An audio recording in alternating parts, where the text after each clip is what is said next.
And now we're joined by Bob Cusack, managing editor for the Hill newspaper. Bob, welcome back. Thanks, John. Okay, we're going to zip through all of these. Let's start with Don't Ask, Don't Tell. You heard what the congressman said. He thinks it's going to pass in the House, but it's not the only body involved here. What do you think is going to happen in the House and the Senate? Is this going to pass? The congressman's right. It does have the votes in the House, and then it's a question of really not so much does it have the votes in the Senate, but will it get Senate floor time? They addressed this a couple times in the Senate, but because of procedural Senate inside games, and they weren't able to pass it because they ran into problems with the defense authorization bill, which they tried to attach it to. So Senator Collins and Senator Joe Lieberman have introduced a standalone bill. So the goal for activists who want this repealed is pass the House, gather momentum, and then somehow Senator Reid will find some floor time to have this voted on, because both on this and some other issues, including the START treaty, it gets more difficult next year because of more Republicans in the Senate and House. And to help people who don't know how this all works, who might say, why does he have to find floor time? I mean, he's the leader of the Senate. Why can't he just put it on the Senate floor and say, here we go, we're going to vote on this? Well, the Senate is definitely a very deliberative body, as I always say,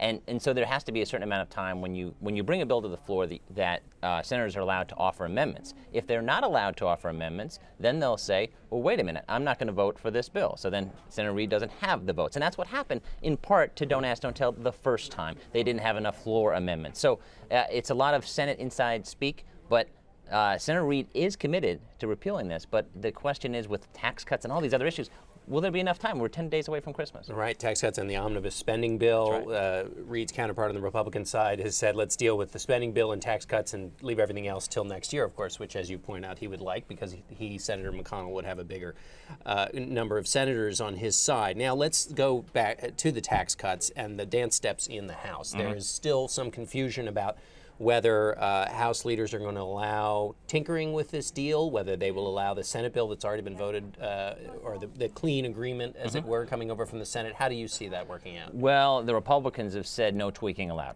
We've cut a deal with the president, and that's the deal. And the president has applied significant political pressure on House Democrats, bringing out former President Clinton at the White House last week. He wants this deal done. He wants the economy to get a bit of a stimulus, to get a bit of a jolt. House Democrats are furious at the White House for striking this type of deal. They knew that he was going to be on the kind of losing side, but he added a couple tax things, accepted the estate tax provision that Republicans wanted.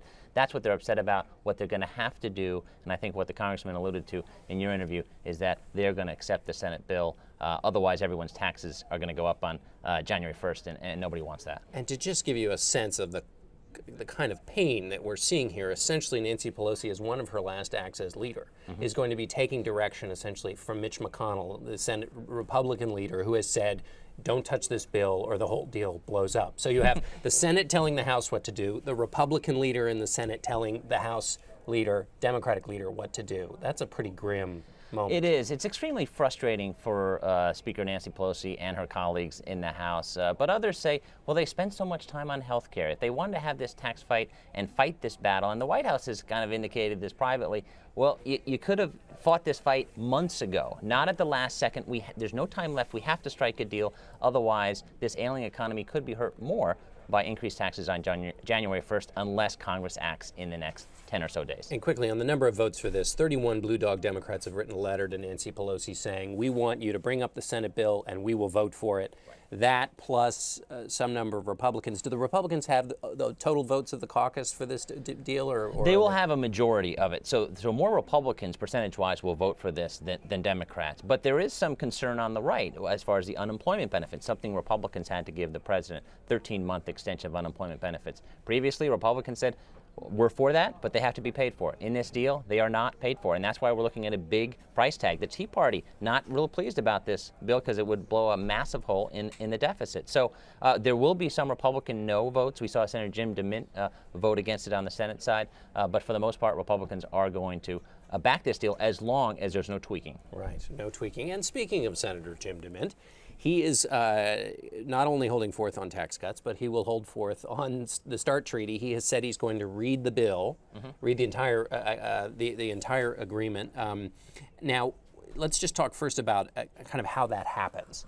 So the senator says what? The clerk will read the bill? Right. And then in most cases, that is waived. And there's no objection to because people have the bill in most situations, but they have the bill to read, but you don't read it into the record. And this is another situation where senators have the right to do this. But they think, Republicans and Senator Jim Demint, is that all these bills are being crammed down in the last few days. And hey, we've got some new senators coming in just a month. Why do we need to deal with all this stuff right now? That's not listening to the American people. That's their argument. But at the same time, it's Senator Reid's prerogative to vote on these things and to finish what has to get done. And he has a slew of stuff, including the START treaty, which the White House, part of the deal, when they got this tax deal, they didn't say, okay, we'll pass the START deal, but with a wink and a nod, the White House said, okay, so we'll have time to deal with that START treaty. And at that point, I thought the START treaty would get done. Remember, they need 2/3 of the Senate to vote on this. They need 9 Republican votes. Right now, I don't think they're going to get it. And a couple days ago, I thought they were going to, but now I think time is running out. Robert Gibbs, the president's spokesman, said that Senator Demint was, quote, putting political stunts ahead of our national security, trying to give a shot from the White House. But that's not going to do anything but make Demint feel better, isn't it?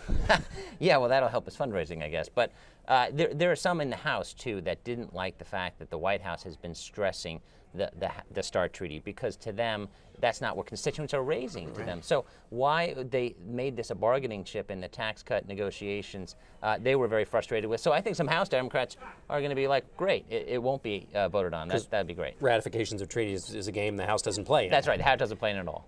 Finally, let's talk about this omnibus spending bill that's being debated. First of all, just to explain for our viewers what an omnibus bill is, our Washington shorthand. This is a huge dumpling of a bill, isn't it? It is. It funds the government, and they try to pass individual bills that fund different departments, and then when they can't, and it gets bottlenecked, they put them in one big bill, and that's called an omnibus bill. In this omnibus bill, there are more than 6,000 earmarks. Earmarks are not dead yet, John. They're in here, and they could be passed because there are some Republican senators who like earmarks still. And the Senate Democrats are trying to get 60 votes. They look like they may have it, and the House may accept it. So this could be actually the last big bill that Democrats pass, for the most part, on their own. That's the last huge piece of cake before the age of austerity kicks in. But the president has said, one of the things when he was looking back at the first part of his term, he said, you know, people thought I was going to come into Washington and change things, and one of the first things I did was sign an omnibus bill that had a bunch of earmarks in it, and so I'm not going to do that again. Whoops, now he's faced with it again. So Republican leaders are saying, hey, if you were serious about this, you'll veto this omnibus bill. You think there's any chance he'll do that? I think it does put Obama in a very awkward position, and I don't think he would veto it, but the criticism could be warranted if he said, well, wait a minute, you just said that a few weeks ago, and now you're signing this. Why are you doing that? So if it gets to his desk, I think he will sign it, but he's going to take a lot of heat for that, and then maybe say, okay, well, next year's a new beginning. I meant next year. Right. All right, Bob. Thanks so much. Thanks, Jeff. Pleasure.